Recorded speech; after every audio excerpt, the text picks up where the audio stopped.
Hello friends, आज का हमारा टॉपिक है स्ट्रक्चर ऑफ एटम। एटम जैसे कि हम जानते हैं कि हमारा पूरा यूनिवर्स एटम से बना हुआ है। हमने मैटर की डेफिनेशन में भी यही पढ़ा हुआ है कि matter is a smallest particle which occupies space and have मास। तो वो मैटर की जो स्टार्टिंग होती है वो किससे होती है? एटम से। हमने डाल्टन की थ्योरी में भी ये चीज़ पढ़ी हुई है कि matter consist of smallest particle called atom. उसने अपने सेकंड पॉइंट में ये बोला था कि atom is no longer indivisible. Atom जो है उसका कोई आगे डिविजिबिलिटी नहीं है, डिवाइड नहीं किया जा सकता है। लेकिन बाद में कुछ मॉडल्स आ गए, कुछ साइंटिस्ट आ गए जिन्होंने इस चीज़ को प्रूव किया कि एटम इज डिविजिबल। तो वो कैसे डिविजिबल है? एटम के अंदर जैसे कि हम जानते हैं कि सिर्फ हमने आज तक यही सुना हुआ है कि एटम के अंदर 3 उसके फंडामेंटल पार्टिकल्स होते हैं, electrons, protons and neutrons. But minor में एटम में जो 35 सब एटॉमिक पार्टिकल्स होते हैं, लेकिन मेनली जो है वो 3 हैं, इलेक्ट्रॉन, प्रोटॉन और न्यूट्रॉन। तो हम आज उनके बारे में करेंगे कि कैसे कैसे स्ट्रक्चर है मॉडल का, जो एटम का स्ट्रक्चर है वो किसने कैसे एक्सप्लेन किया है और उसमें इलेक्ट्रॉन, प्रोटॉन और न्यूट्रॉन को कैसे बताया। तो सबसे पहले हम आते हैं कि एटम होता क्या है। Atom is the smallest particle which may or may not have independent existence. Atom वो बहुत छोटी से छोटी चीज़ होती है, बहुत छोटे से छोटा पार्टिकल है जिसकी खुद की अपनी एग्जिस्टेंस हो भी सकती है और नहीं भी हो सकती। लाइक जैसे हम बात करते हैं कि जैसे हाइड्रोजन है, इसको हम सिंगल में यूज़ नहीं कर सकते रिएक्शन में। जैसे कि मैंने अभी आपको सेकंड इसकी डेफिनेशन ये भी है कि atom is the smallest particle which take part in the chemical reaction. तो केमिकल रिएक्शन में जब हमने हाइड्रोजन को यूज़ करना है तो हम इसको इसके एटॉमिक फॉर्म में यहाँ ऐसे नहीं यूज़ कर सकते, इसको इसके मॉलिक्यूलर फॉर्म में यूज़ करना पड़ता है। लेकिन कुछ जो नोबल गैसेज हैं जैसे हीलियम हो गया, जीनॉन हो गया, इनको हम इसके एटॉमिक फॉर्म में यूज़ कर सकते हैं। तो इसलिए हम ये बोलते हैं कि एटम वो स्मॉलेस्ट पार्टिकल होता है विच may or may not have independent existence. तो आइए हम अब बात करते हैं कि जो एटम का जो मॉडल है या एटम की जो स्ट्रक्चर है वो कैसे बनी है, कैसे उसका पता चला। सबसे पहले एटम के बारे में बताया थॉमसन ने। जे थॉमसन ने इलेक्ट्रॉन की डिस्कवरी की थी। जब उसने इलेक्ट्रॉन की डिस्कवरी की तभी उसे पता चला कि इलेक्ट्रॉन कहाँ पड़े होते हैं। इलेक्ट्रॉन उसने देखा कि एक सर्कुलर स्फीयर में पड़े हैं, स्फेरिकल क्लाउड है पॉजिटिव चार्जेस का। तब उसे पॉजिटिव चार्जेस का नाम नहीं पता था कि ये कौन से चार्जेस हैं, इनको क्या मतलब इसका क्या नाम है।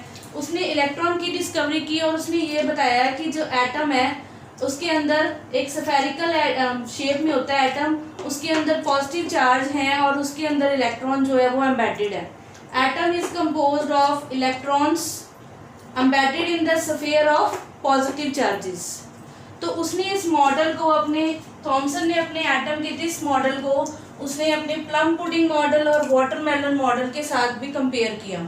जैसे कि हमने देखा हुआ है वाटरमेलन जो है उसका अंदर का सारा पोर्शन रेड कलर का होता है, इसलिए मैंने इसको रेड से किया है, रेड कलर का होता है। तो वो जो वाटरमेलन का रेड कलर का पोर्शन है उसको उसने पॉजिटिव चार्जेस का डिनोट किया और उसके अंदर जो सीड्स होते हैं ब्लैक कलर के उनको उन्होंने नेगेटिव चार्जेस में से डिनोट किया है, तो कंपेयर किया है। इसलिए उसने अपने मॉडल को वाटरमेलन मॉडल भी बोला है और प्लम पुडिंग मॉडल भी बोला है।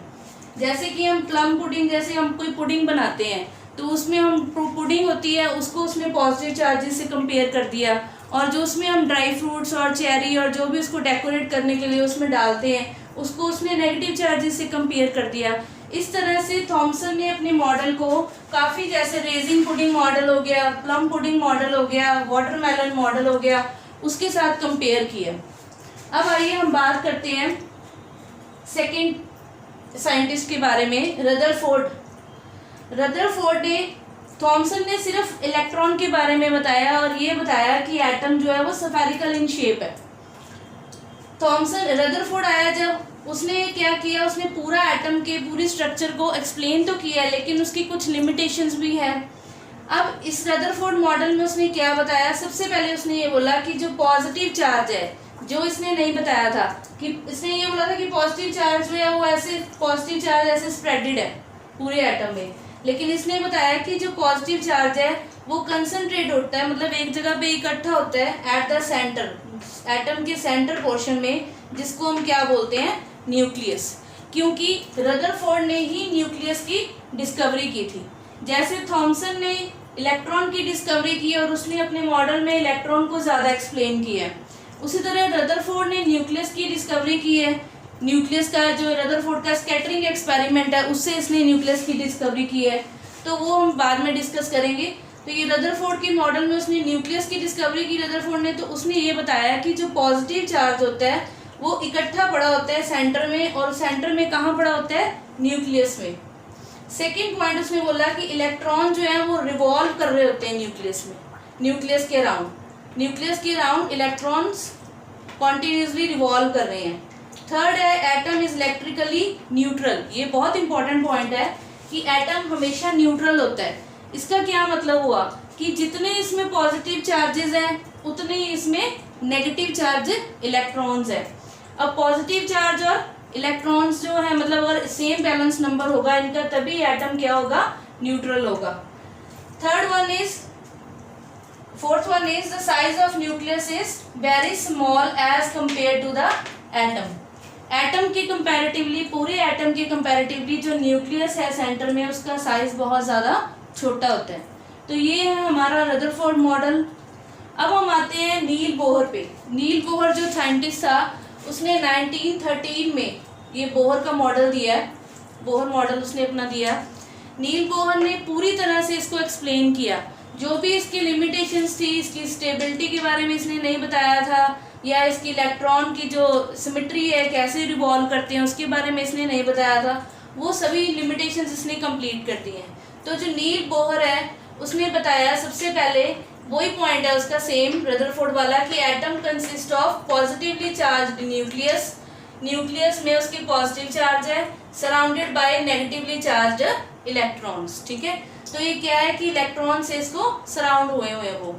अब आ गया सेकेंड पॉइंट कि electrons revolving in circular path called orbits.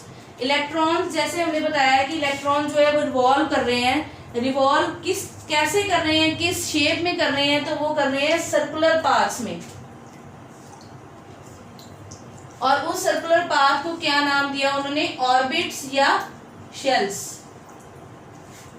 Third आ गया कि उसने ये बताया कि जो इलेक्ट्रॉन है, as long as electron remain in the particular orbit, जब तक इलेक्ट्रॉन अपने ही ऑर्बिट में रहेगा, इट डज नॉट लूज और गेन एनर्जी, ना वो एनर्जी को लूज करेगा ना ही एनर्जी को गेन करेगा। तो कब करेगा एनर्जी को लूज और गेन, तो नेक्स्ट पॉइंट में उसने ये बताया था कि इलेक्ट्रॉन लूज और gain energy when one electron jump from one energy level to another or one orbit to another orbit. ये तो उसके पोस्टुलेट्स हो गए, लेकिन इसके अलावा बोहर ने ये भी बताया था, उसने नेमिंग की थी शेल्स की, ऑर्बिट्स की। तो उसने क्या नेमिंग की थी इनकी, KLMN। तो उसने सारा इनका नंबर भी बताया था कि KLMN में क्या क्या इलेक्ट्रॉन की काउंटिंग होती है। KLMN सबसे फर्स्ट ऑर्बिट या फर्स्ट शेल को उसने K नाम से डिनोट किया, सेकंड L से, third M, fourth N। Total 7 orbits या 7 शेल्स होते हैं इसके। तो इसमें इलेक्ट्रॉन को कैसे अरेंज किया उन्होंने, सबसे पहले जो K ऑर्बिट है इसमें 2 इलेक्ट्रॉन्स होते हैं, L में 8, M में 8 और N में 18। ऐसे कॉन्टिन्यूसली में 18, 32 एंड 29। यहाँ पर भी 32 ही अरेंज होंगे, लेकिन अभी 3 हमारे जो एलिमेंट्स हैं वो अभी डिस्कवर पूरी तरह से नहीं हुए हैं। हमारे 116, 117 एंड 118 एलिमेंट्स जो हैं, तो हम ये उसने अरेंजमेंट जो है, ये अरेंजमेंट उसने हमें बताया बोहर ने, नील बोहर ने। अब ये मैंने आपको ये अलग अलग भी बता सकती थी मॉडल का, लेकिन मैंने ये इसलिए इकट्ठा बताया कि आपको पूरा अच्छे से इसका समझ आ जाए, कंपैरिजन हो जाए। बच्चों को ये कंफ्यूजन रह जाती है कि कौन से मॉडल में हमने कौन सा पॉइंट लर्न करना है, या कौन से मॉडल ने कौन सा पॉइंट दिया है। तो ये लाइन वाइज है, इसमें कोई मुश्किल नहीं है। सबसे पहले मैं फिर से रिपीट कर देती हूँ। सबसे पहले जो थॉमसन था उसने सिर्फ इलेक्ट्रॉन के बारे में बताया, और ये बताया कि इलेक्ट्रॉन जो है वो पॉजिटिव चार्जेस के अंदर एम्बेडेड है। अब उसकी कोई शेप पर्टिकुलर नहीं थी, इलेक्ट्रॉन कैसे पड़े हैं या कैसे रिवॉल्व कर रहे हैं। रदरफोर्ड ने आके बताया कि जो इलेक्ट्रॉन्स हैं वो सर्कुलर पाथ में भी रिवॉल्व कर रहे हैं और न्यूक्लियस में पॉजिटिव चार्ज जो है वो न्यूक्लियस के अंदर एम्बेडेड है। पॉजिटिव चार्ज जो है वो न्यूक्लियस में पड़ा हुआ है, सारे के सारा कंसंट्रेटेड है न्यूक्लियस के अंदर। थर्ड में बोहर ने ये बताया कि जो इलेक्ट्रॉन्स हैं वो रिवॉल्व कर रहे हैं, जैसे कि रदरफोर्ड ने बताया सर्कुलर पाथ में, और उसको नाम भी दिया। सर्कुलर पाथ को क्या नाम दिया उसने?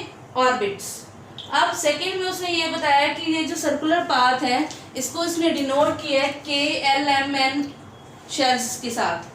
फिर एक और बात है कि इसमें इसने ये भी बताया कि जो न्यूट्रॉन है, प्रोटॉन्स है, न्यूक्लियस में पड़े होते हैं, इन प्रोटॉन्स के साथ न्यूट्रॉन्स भी होते हैं जो इसको क्या करते हैं, एटम को न्यूट्रल शो करते हैं। जैसे कि हमने किया था कि एटम, रदरफोर्ड में, कि एटम जो होता है इलेक्ट्रिकली न्यूट्रल होता है। तो ये न्यूट्रॉन एक ऐसा पार्टिकल है जो हमें ये बताता है कि एटम जो है वो न्यूट्रल होता है। जैसे इसका मीनिंग क्या है कि जितने number of protons means positively charge होते हैं उतने ही number of electrons means negative charges present होते हैं। अब मैं आपको ये बताती हूँ कि इलेक्ट्रॉन का, वैसे मैंने आपको बताया, फिर से बताती हूँ कि हमारा जो इलेक्ट्रॉन है उसकी डिस्कवरी की है J.J. थॉमसन ने। प्रोटॉन की डिस्कवरी की है E. गोल्डस्टीन ने। और न्यूट्रॉन की है चैडविक ने।